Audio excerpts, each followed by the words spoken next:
جب نبی پاک صلی اللہ علیہ وسلم کہتے تھے نا الف لام میم تو پریشان ہو جاتے تھے, کہتے تھے یہ کیسے, how does he start this is impossible. تو میرے والد صاحب کا آخری ٹائم تھا, ان کے کچھ ماہ بعد وہ چل بسے, تو ان سے ملنے آئے احمد فراز. تو میں بڑا مؤدب ہو کے بیٹھا ہوا تھا. آئی واز وہ پوئٹری نہیں ہے. تو جب قرآن پاک کا نزول ہو رہا ہے اور سورہ شعراء آ رہی ہے تو اس وقت بھی اللہ تعالیٰ شاعروں کو غصے سے مخاطب ہو کے کہہ رہے ہیں کہ تم شاعر ہو کے جھوٹ بول رہے ہو. سر ٹائم ضائع کے بغیر میں ڈائریکٹ کوشچن کراؤں گی. سر جب میں لاسٹ ٹائم آرٹس کی رپورٹ بنا رہی تھی تو میں آرٹ سے ریلیٹڈ جو چھوٹی موٹی ریسرچ کی تھی اس میں یہ آیا تھا کہ سر اس میں وہ آیت تھی جو میں ڈالنا چاہ رہی تھی لیکن میں نے وہ نہیں ڈالی, سورہ شورا کی آیت نمبر 225. سر وہاں پہ میں اسٹک ہو گئی. سر وہ جو میں نے پڑھا سر وہ ہے, میں آپ کو بتاتی ہوں. سر اس میں تھا کہ شعراء کی پیروی نہیں کرنی. سر جو میں نے شعراء شاعر کا وہ عربک میں نکالا تو وہ تھا کہ جو ورڈ مشر ہے نا عربی میں وہ انڈیکیٹ کرتا ہے جذبات کو. تو کوئی بھی ایسی چیز کوئی مطلب وہ ضروری نہیں کہ وہ شاعر ہو, وہ کوئی پولیٹیکل لیڈر بھی ہو سکتا ہے, وہ کوئی ریلیجس لیڈر بھی ہو سکتا ہے, وہ کوئی میوزک بھی ہو سکتا ہے, کوئی بھی ایسی چیز جو آپ کے جذبات کے ساتھ کھیلے اس کی پیروی آپ نے نہیں کرنی. تو سر وہ سورہ شعراء ہے, جی سر, یہ سورہ شعراء ہے نا, جی سر. دیکھیں اللہ تعالیٰ نے شاعروں کے اوپر ایک پورا چیپٹر لکھ دیا ہے, کیونکہ شاعر وہ پہلی ڈیموگرافک لینڈسکیپ کے پہلے ٹاپ ٹیئر اسٹریٹا تھے جنہوں نے اسلام قبول کیا تھا.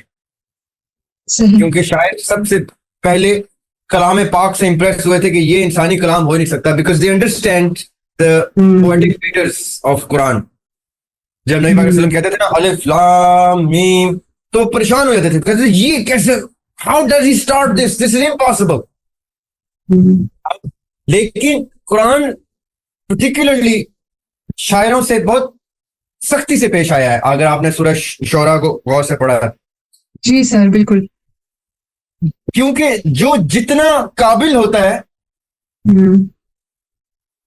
اس سے اتنی توقعات ہوتی ہیں. قرآن میں سورہ شعراء میں اللہ تعالیٰ کہہ رہے ہیں کہ یہ شاعر جھوٹ بولتے ہیں.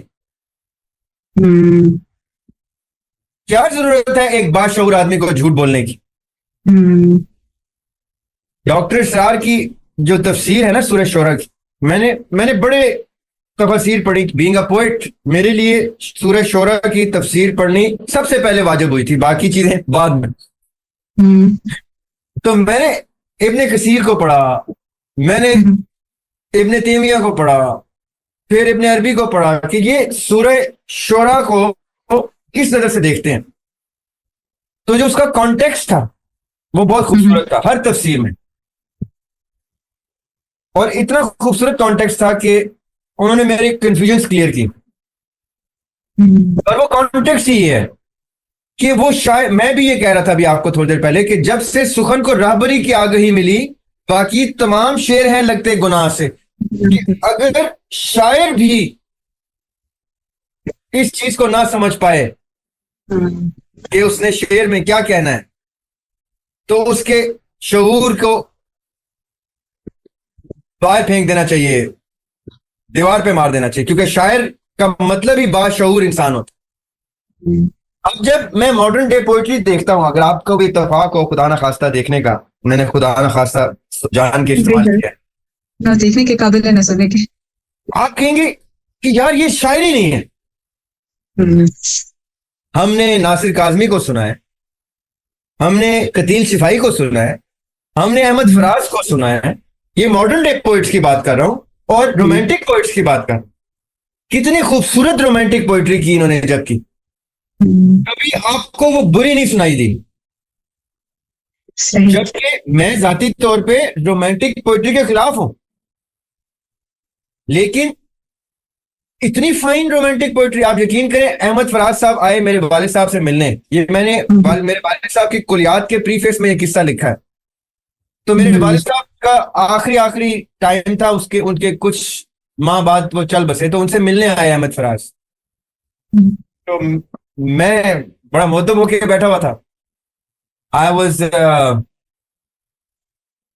somewhere 20 years old, maybe 22, 21. تو وہ گپ شپ چل رہی تھی ان کی تو میں خاموشی سے خالی مستفید ہو رہا تھا اس سے.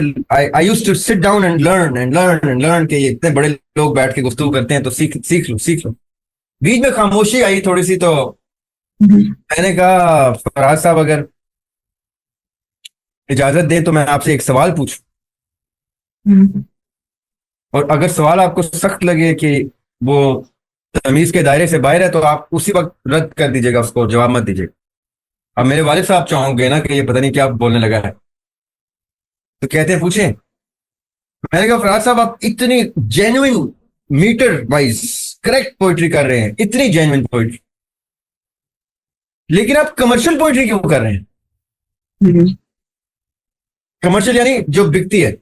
ان کی ایک ایک غزل اس وقت ایسے مارکیٹ میں فائر ان دا فارسٹ تھی کہ میں آپ کو بتا نہیں, آپ مجھے I don't know how old you are, but ہماری 90s میں فراز was like Shah Rukh Khan is like in India,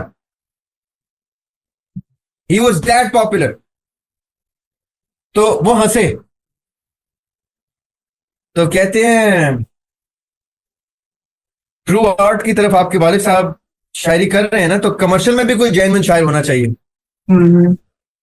اور آپ یقین کریں اتنا خوبصورت جواب تھا وہ کہ میں مطمئن ہو گیا, کیونکہ میں نے ایک دم امیجن کیا کہ اگر کمرشل سائٹ پہ کوئی بری سوچ والا آدمی آ گیا, جو اب آ گئے ہیں, تو اردو لٹریچر کی تو دھجیاں بکھیر دیں گے.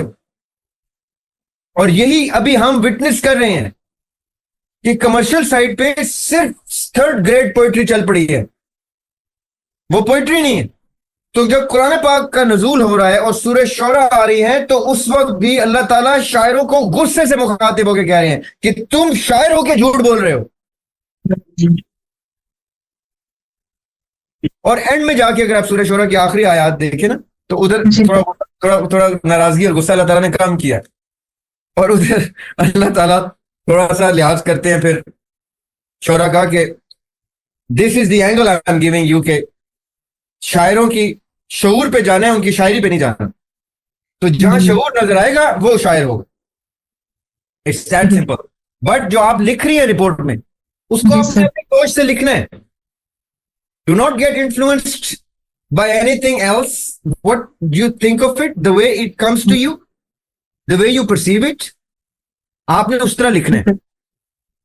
دیکھیں قرآن پاک ہر شخص سے اپنا کنیکشن اسٹیبلش کرتا ہے, اس کی سب سے خوبصورت بات ہی ہے, اور ہر دور میں کرتا ہے.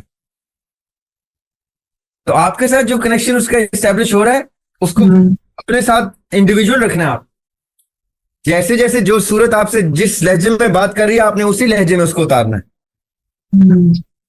Do not get influenced just because you are thinking کہ یار میں یہ لکھوں تو کہیں اس کا مطلب یہ تو نہیں ہوتا. وہ شاعری صحابہ نے بھی کی ہے, شاعری مولا علی نے بھی کی ہے.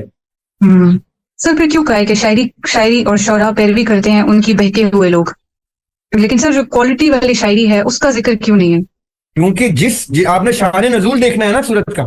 جس وقت کی سورت نازل ہو رہی ہے, اب جیسے سورت توبہ نازل ہو رہی ہے جس کو سورہ برات بھی کہتے ہیں, اس میں کیا ہے, کافروں کو پکڑ پکڑ کے مارو, گھات لگاؤ اور مارو.